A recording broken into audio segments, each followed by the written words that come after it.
from big wrecks to the playoff field being set, this weekend's race, last night's race at Daytona, brought a lot to talk about, and we're going to do that right now. Wynn's going to punch his ticket to the championship four. Got him this time. Oh, he turned it. No. Make room. Richard Petty and Dale Earnhardt. There's another 7-time champ. By Logano, maybe no. Kenseth takes him out. Using lessons learned from his father to go from 6th to 1st and score the victory in the Pepsi 400. 20 years of trying, 20 years of frustration. 3 flags in the air.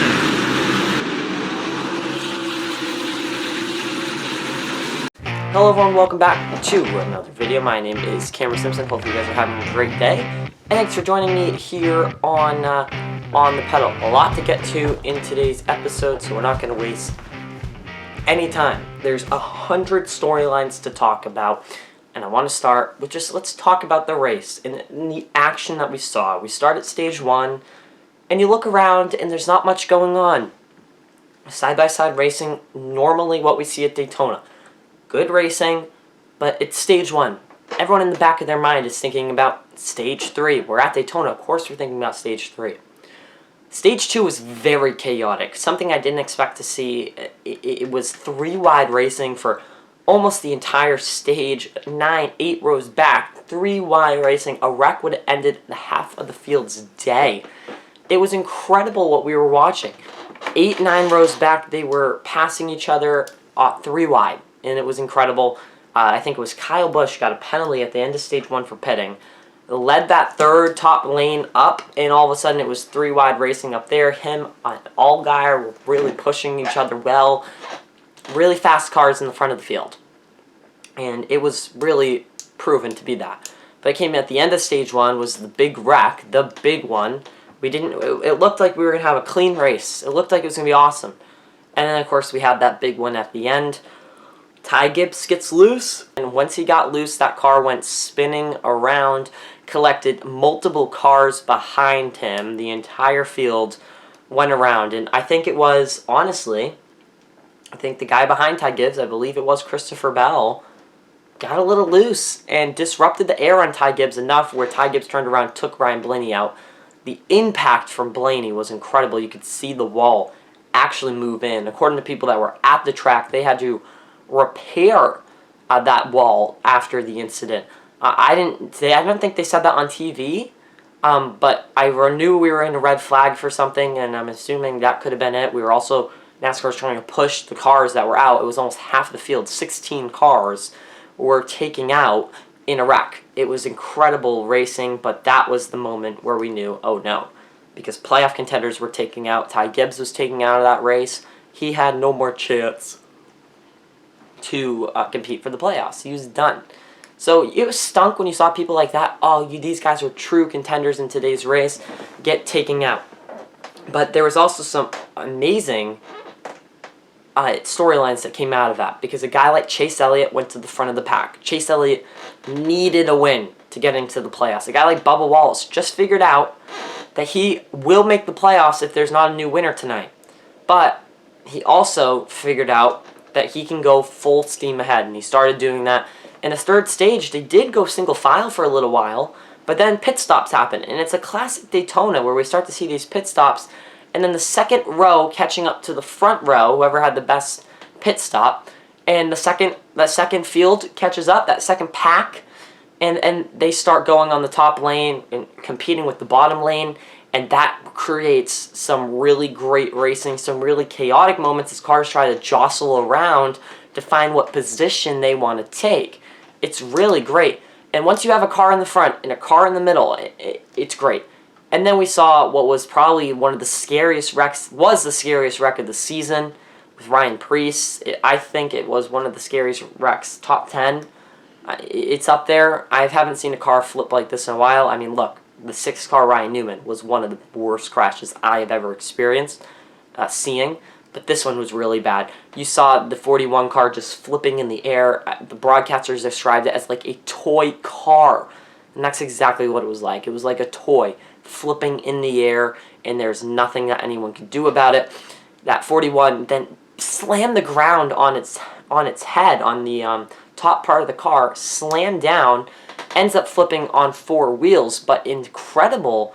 Ryan Preece got out of the car. He was transported to a local hospital for treatment. We have no idea what his injuries were at this time, but he posted out a Twitter message saying that it takes a tough person to be in a NASCAR car and that he will be back. We don't know what the injuries are. No one has told anyone that yet. We probably will report on that later in the week. But scary, scary crash for Ryan Preece. That was a very scary one, and really hoping that he is okay for the future of this next season. Obviously, he's not going to be in the playoffs, but he was towards the front competing there. That's why that wreck was just stinks. And we haven't seen cars flip like that a lot unless something else hits them, like a car hits them, like in Ryan Newman's instance. But NASCAR fixed a lot of things when Ryan Newman got hit. When this car hit, it seemed like it hit the edge of the grass. I don't know if Daytona needs to do something with the grass. Do they need to fix it up? That was my first thought, because the Daytona grass is iconic. You can't get rid of it. But can you shorten it a little? Can you maybe raise something? I don't know. There's a lot smarter people out there. Can you do something to the car so that if it hits the edge of the grass, it's not going to be as violent as a crash? I don't know. It's a 1 in a million, I think, that you hit the grass like that. But we've seen it happen before, and it's not good. Hopefully Ryan Preece is okay, and we'll keep an eye out for those updates. Also, with Ryan Preece getting crashed like that, we go to an overtime finish, and the 6 car pushes the 17 car across the finish line, and that is correct. Chris Buescher wins his 3rd race in 5 weeks. That is a stat for the record books. 3 out of 5 he has won. That's incredible. And that team, the last time they went back-to-back was in 2014. The last time they finished back-to-back. They won back-to-back races this year, 3 out of 5. They are red hot going into the playoffs, and they have won now at multiple styles of racetracks. We look at the 1.5 that they won at. They won at Richmond, a short track.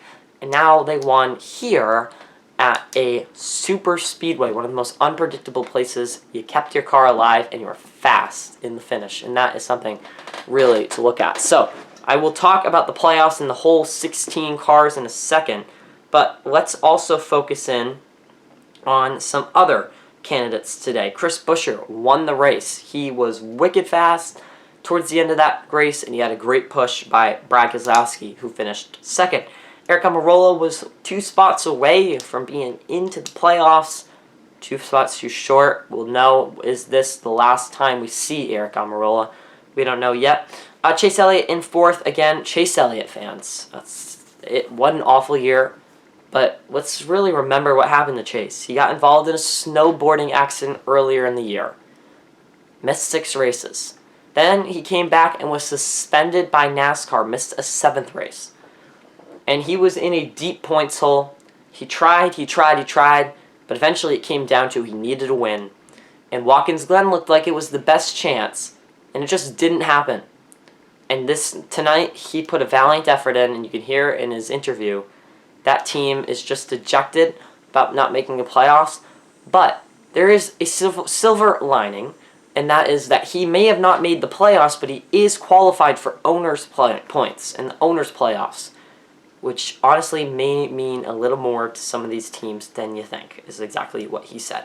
Joey Logano in 5th, hanged around all day. Alex Bowman, another guy for Hendrick Motorsports who has not qualified for the playoffs this year. Just a not great year for that 48. Kyle Busch in 7th, like I said, had a fast car all night, was up front.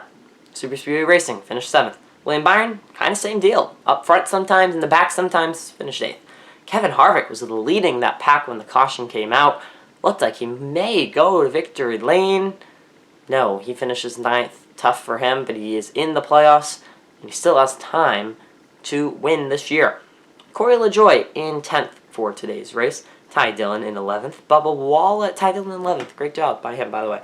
Bubba Wallace in 12th, and Bubba Wallace is in the playoffs, the 16th car in. Stress gone, but when we look at the playoff picture, you'll notice stress isn't that gone. Look at Michael McDowell. He finished 13th in today's race. Austin Hill in 14th. Great finish for Austin Hill. And Chandler Smith finishes 15th today. So we mentioned the playoffs. Let's take a look at it. This is your 16 drivers going into the playoffs. And I'm going to put all 16 of them up.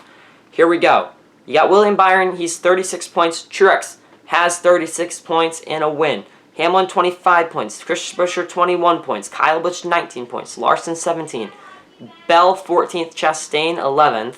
Brad Keselowski, 10 points. Reddick, 9. Logano, 8. Blaney, 8. And then Michael McDowell with 7 points. 1 point out of the playoffs. Ricky Stenhouse, 5 points. 2 points, 8, 7, 6. 3 points out of the playoff ports. Harvick currently is 4 points out. And Bubba Wallace, 8 points out. That is the way the standings wrap up as we head into Darlington. Very tight bubble picture. You see all of these guys are really, really close. Even from, let's go from Denny Hamlin, 25 points, on down. Denny Hamlin's not safe. Even those 36 points of William Byron are not safe. Anyone can be eliminated in this first round. I would say there is no guy who looks like he's guaranteed into the next round. I feel as if anybody could be eliminated from this first round of the playoffs if they have a bad round. So I'm going to be keeping a wicked close eye on guys in the back of this field, and we're going to see how it works out, but we will track the playoff picture all week long. On Wednesday, I'm going to rank every single playoff driver. I'm going to do a video where we give them a grade on their season, and on Friday, my full playoff predictions will come out. I'm excited for that. Playoff board will be back. All right, hit the gas or hit the brakes. 2 weeks of hit the brakes the last 2 weeks. And I said it while I was watching the race. I said, wow, 2 laps in, this racing is already better than the last 2 weeks combined. Daytona is amazing. And it was on big time NBC. And anybody that tuned into that race probably stuck around because it was incredible. It was great. The broadcast was on point. I loved the aerial view. I loved everything about this race. You can't miss up Daytona. Except with the commercials. Every time we go to a great race, we get way too many commercials. That was my only grievance of the day, was how many stupid commercials I had to watch. And yes, I hate commercials, so don't get me started on that. But it was awful. Like, way too many stupid commercials today. So NASCAR, NBC, next year, can we fix that? Can we fix the stupid commercials? But besides that, today will be a hit the gas. Woo! I'm so used to saying hit the brakes. I'm going to give it an A today. Solid A for this race. Thanks for watching. Like I said, we'll be back on Wednesday. We'll be back on Friday. And if any other sports news breaks, I'll be back. But school starts back up this week.